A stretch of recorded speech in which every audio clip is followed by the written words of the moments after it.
ओम नमो भगवते वासुदेवाय नमः।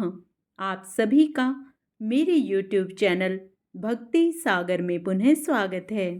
आज के अपनी इस वीडियो में हम भगवत गीता के सप्तम अध्याय का महात्म्य स्मरण करेंगे, जिस पाठ के स्मरण करने से हमारे पितरों को मोक्ष प्राप्त होता है तथा हमें पितृ ऋण से मुक्ति मिलती है।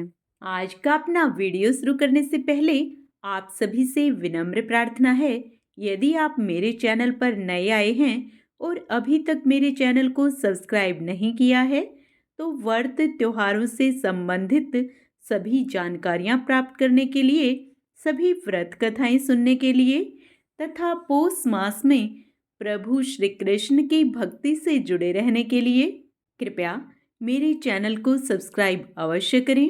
वीडियो यदि पसंद आता है तो लाइक एंड शेयर भी करें।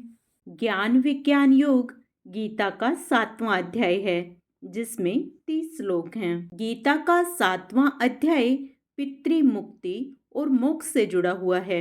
श्राद्ध पक्ष में श्रीमद् भागवत गीता के 7वें अध्याय में वर्णित सभी 30 श्लोकों का पाठ करना चाहिए। इस अध्याय के पाठ से पितृ प्रेत योनि से मुक्त होते हैं और पितृदोष भी समाप्त होता है। आप चाहें तो संपूर्ण गीता का पाठ करें या सर्वपितृ अमावस्या के दिन पितरों की शांति के लिए और उनका आशीर्वाद प्राप्त करने के लिए गीता के 7वें अध्याय का पाठ करने का विधान है। आइए अब भगवत गीता के 7वें अध्याय का महात्म्य सुनते हैं। भगवान शिव कहते हैं, हे पार्वती, अब मैं 7वें अध्याय का महात्म्य बतलाता हूँ, जिसे सुनकर कानों में अमृत भर जाता है। पाटलिपुत्र नामक एक दुर्गम नगर है, जिसका द्वार बहुत ही ऊंचा है। उस नगर में शंकुकर्ण नाम का एक ब्राह्मण रहता था। उसने वैश्य वृत्ति का आश्रय लेकर बहुत धन कमाया, किंतु न तो कभी पितरों का तर्पण करता था और न ही देवताओं का पूजन करता था। वह धन के लालच से धनी लोगों को ही भोज दिया करता था। एक समय की बात है, उस ब्राह्मण ने अपना चौथा विवाह करने के लिए पुत्रों और बंधुओं के साथ यात्रा की। मार्ग में आधी रात के समय जब वह सो रहा था, तब एक सर्प ने कहीं से आकर उसकी बाह में काट लिया। उसके काटते ही ऐसी अवस्था हो गई कि मणि, मंत्र और औषधि आदि से भी उसके शरीर की रक्षा न हो सकी। तत्पश्चात कुछ ही क्षणों में उसके प्राण पखेरु उड़ गए और वह प्रेत बना। फिर बहुत समय के बाद वह प्रेत सर्प योनि में उत्पन्न हुआ। उसका मन धन की वासना में बंधा हुआ था। उसने पूर्व वृत्तांत को स्मरण करके सोचा, मैंने घर के बाहर करोड़ों की संख्या में अपना जो धन गाड़ रखा है, उससे इन पुत्रों को वंचित करके स्वयं ही उसकी रक्षा करूंगा। सांप की योनि से पीड़ित होकर पिता ने एक दिन स्वप्न में अपने पुत्रों के समक्ष आकर अपना मनोभाव बताया। तब उसके पुत्रों ने सवेरे उठकर बड़े विस्मय के साथ एक दूसरे से स्वप्न की बातें कही। उनमें से मंझला पुत्र कुदाल हाथ में लिए घर से निकला और जहां उसके पिता सर्प योनि धारण करके रहते थे, उस स्थान पर गया। यद्यपि उसे धन के स्थान का ठीक ठाक पता नहीं था, तो भी उसने चिन्हों से उसका ठीक निश्चय कर लिया और लोभ बुद्धि से वहां पहुंचकर बिल को खोदना आरंभ किया। तभी एक बड़ा भयानक सांप प्रकट हुआ और बोला, अरे मूर्ख, तू कौन है? किस लिए यहाँ आया है? यह बिल क्यों खोद रहा है? किसने तुझे यहाँ भेजा है? पुत्र बोला, मैं आपका पुत्र हूँ। मेरा नाम शिव है। मैं रात्रि में देखे हुए स्वप्न से विस्मित होकर यहाँ धन लेने के लिए आया हूँ। पिता बोला, यदि तू मेरा पुत्र है तो मुझे शीघ्र ही बंधन से मुक्त कर। मैं अपने पूर्व जन्म के गाड़े हुए धन के ही लिए सर्प योनि में उत्पन्न हुआ हूँ। पुत्र बोला, पिताजी, आपकी मुक्ति कैसे होगी? इसका उपाय मुझे बताइए, क्योंकि मैं इस रात में सब लोगों को छोड़कर आपके पास आया हूँ।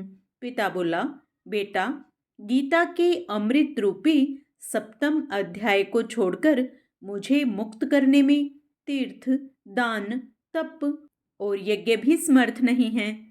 केवल गीता का 7वां अध्याय ही प्राणियों के जरा, मृत्यु आदि दुखों को दूर करने वाला है। हे पुत्र, मेरे श्राद्ध के दिन गीता के 7वें अध्याय का पाठ करने वाले ब्राह्मण को श्रद्धापूर्वक भोजन कराओ। इससे निसंदेह मेरी मुक्ति हो जाएगी। वत्स, अपनी शक्ति के अनुसार पूर्ण श्रद्धा के साथ वेद विद्या में प्रवीण अन्य ब्राह्मणों को भी भोजन कराना। सर्प योनि में पड़े हुए पिता के ये वचन सुनकर सभी पुत्रों ने उसकी आज्ञा अनुसार तथा उससे भी अधिक किया। तब शंभुकर्ण ने अपने सर्प शरीर को त्याग कर दिव्य देह धारण की और सारा धन पुत्रों के अधीन कर दिया। पिता ने करोड़ों की संख्या में जो धन उनमें बांट दिया था, उससे वे पुत्र बहुत प्रसन्न हुए। उनकी बुद्धि धर्म में लगी हुई थी, इसलिए उन्होंने बावड़ी, कुआं, पोखरा, यज्ञ और देव मंदिर के लिए उस धन का उपयोग किया और धर्मशाला भी बनवाई। तत्पश्चात 7वें अध्याय का सदा जप करते हुए उन्होंने मोक्ष प्राप्त किया। श्री महादेव जी बोले, हे पार्वती, यह तुम्हें 7वें अध्याय का महात्म्य बतलाया है, जिसके स्वर्ण मात्र से मानव सब पापों से मुक्त हो जाता है और अंत समय में मोक्ष प्राप्त करता है। जिसके पितृ प्रेत आदि योनियों में फंसे हुए हैं, उनका उद्धार करने के लिए भी मनुष्य को गीता के 7वें अध्याय का पाठ करना बताया गया है, जिससे पितरों को मोक्ष प्राप्त होता है तथा मनुष्य पितृ ऋण से मुक्त होता है। इस प्रकार गीता के 7वें अध्याय के अध्ययन व स्वर्ण का बहुत अधिक महत्व है। पौष मास में सूर्य उपासना का विशेष महत्व है। आइए इसी श्रृंखला में हम सूर्य चालीसा का पाठ करते हैं। श्री रवि हरत हो घोरतम, अगिनत किरण पसारी, वंदन करूं तव चरणन में, अर्घ देऊं जलधारी। सकल सृष्टि के स्वामी हो, सचराचर के नाथ, निस्दिन होत तुमसे ही, होवत संध्या प्रभात। जय भगवान सूर्य तमहारी, जय खगेश दिनकर शुभकारी। तुम हो सृष्टि के नेत्र स्वरूपा, त्रिगुणधारी त्रैवेद स्वरूपा। तुम ही करता पालक संहारक, भुवन चतुर्दश के संचालक। सुंदर बदन चतुर्भुजधारी, रश्मि रथी तुम गगन विहारी।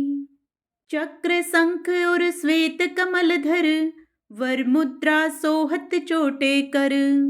शीस मुकुट कुंडल गलमाला, चारु तिलक तब भाल विशाला। सप्त अश्वरथ अति द्रुतगामी, अरुण साथी गति अविरामी। रक्त वरुण आभूषण धारक, अति प्रिय तोहि लाल पदारथ। सर्वात्मा कहे तुम्हें ऋग्वेदा, मित्र कहे तुमको सब वेदा। पंचदेवों में पूजे जाते, मन वांछित फल साधक पाते। द्वादश नाम जाप उद्धारक, रोग शोक और कष्ट निवारक। माँ कुंती तब ध्यान लगायो, दानवीर सुत करण सो पायो। राजा युधिष्ठिर तब जस गायो, अक्षय पात्र वो वन में पायो। शस्त्र त्याग अर्जुन अकुरायो, बन आदित्य हृदय से पायो। विंध्याचल तब मार्ग में आयो, हाहाकार तिमिर से छायो।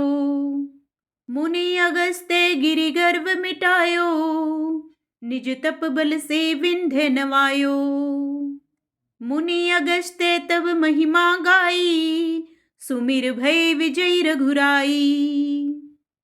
तोहे विरोक मधुर फल जाना, मुख में लिन्ही तोहे हनुमाना। तब नंदन शनि देव कहावे, पवन के सुत शनि तीर मिटावे। यज्ञ व्रत स्तुति तुम्हारी कीन्ही, भेंट शुक्ल यजुर्वेद की दीन्ही। सूर्यमुखी खरितर तब रूपा, कृष्ण सुदर्शन भानु स्वरूपा। नमन तोहे ओंकार स्वरूपा, नमन आत्मा और काल स्वरूपा। दिग दिगंत तब तेज प्रकाशे, उज्ज्वल रूप तुम्ही आकाशे। 10 दिगपाल करत तब सुमिरन, अंजलि नित्य करत हैं अर्पण। त्रिविधि ताप हरता तुम भगवन, ज्ञान ज्योति करता तुम भगवन। सफल बनावे तब आराधना, गायत्री जप सरल है साधना। संध्या त्रिकाल करत जो कोई, पावे कृपया सदा तब वो ही। चित्त शांति सूर्याष्टक देव, व्याधि अपाधि सब हर लेव। अष्टदल कमल यंत्र शुभकारी, पूजा उपासन तब सुखकारी। माघ मास सुद सप्तमी पावन, आरंभ हो तब शुभ व्रत पालन। भानु सप्तमी मंगलकारी, भक्ति दायिनी दोषणहारी। रविवासर जो तुमको ध्यावे, पुत्रादिक सुख वैभव पावे। पाप रूपी पर्वत के विनाशी, व्रज रूप तुम हो अविनाशी। राहु आन तब ग्रास बनावे, ग्रहण सूर्यता को लग जावे। धर्म दान तप करते हैं साधक, मिटत राहु तब पीड़ा बाधक। सूर्य देव तब कृपा कीजे, दीर्घ आयु बल बुद्धि दीजे। सूर्य उपासना कर नित ध्यावे, कुष्ठ रोग से मुक्ति पावे। दक्षिण दिशा तोरी गति जावे, दक्षिणायन वो ही कहलावे। उत्तर मार्गी तोरो रथ होवे, उत्तरायण तब वो कहलावे। मन और वचन कर्म हो पावन, संयम करता भलित आराधना। भरत दास चिंतन करत, घर दिन कर तब ध्यान। रखियो कृपया इस भक्त पे, तुम्हारी सूर्य भगवान। जय सूर्य भगवान की। ओम सूर्याय नमः। आइए अब सूर्य भगवान की आरती करें। ओम जय सूर्य भगवान, जय हो दिनकर भगवान। जगत के नेत्र स्वरूपा, तुम हो त्रिगुण स्वरूपा। धरत सब ही तव ध्यान। ओम जय सूर्य भगवान। सारथी अरुण है प्रभु, तुम श्वेत कमल धारी। तुम चार भुजाधारी, अश्व है 7 तुम्हारे। कोटि किरण पसारी, तुम हो देव महान। ओम जय सूर्य भगवान। उषा काल में जब तुम उदया चले आते, सब तव दर्शन पाते। फैलाते उजियारा, जागता तब जग सारा। करें सब तब गुणगान। ओम जय सूर्य भगवान। संध्या में भुवनेश्वर, अस्ता चले जाते। गोधन तब घर आते।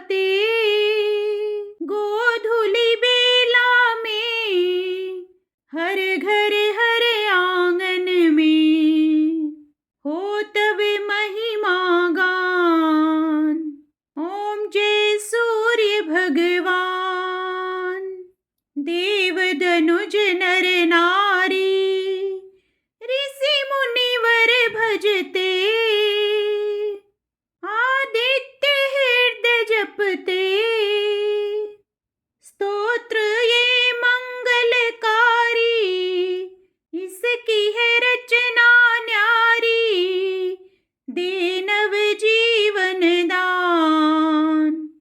ओम जय सूर्य भगवान, तुम हो त्रिकाल रचयिता, तुम जग के आधार, महिमा तव अपरम पार, प्राणों का सिंचन करके भक्तों को अपने देते, बल बुद्धि और ज्ञान। ओम जय सूर्य भगवान, भूचर जलचर खेचर, सबके हो प्राण तुम्ही, सब जीवों के प्राण तुम्ही, वेद पुराण बखाने, धर्म सभी तुम्हें माने, तुम ही सर्वशक्तिमान। ओम जय सूर्य भगवान, पूजन करती दिशाएं, पूजे 10 दिग्पाल, तुम भुवनों के प्रतिपाल, ऋतुएं तुम्हारी दासी, तुम शाश्वत अविनाशी, शुभकारी अंशुमान। ओम जय सूर्य भगवान, ओम जय सूर्य भगवान, जय हो दिनकर भगवान, जगत के नेत्र स्वरूपा, तुम हो त्रिगुण स्वरूपा, धरत सब ही तव ध्यान। ओम जय सूर्य भगवान, ओम जय सूर्य भगवान। ओम सूर्याय नमः, ओम भास्कराय नमः। सूर्य भगवान की जय हो।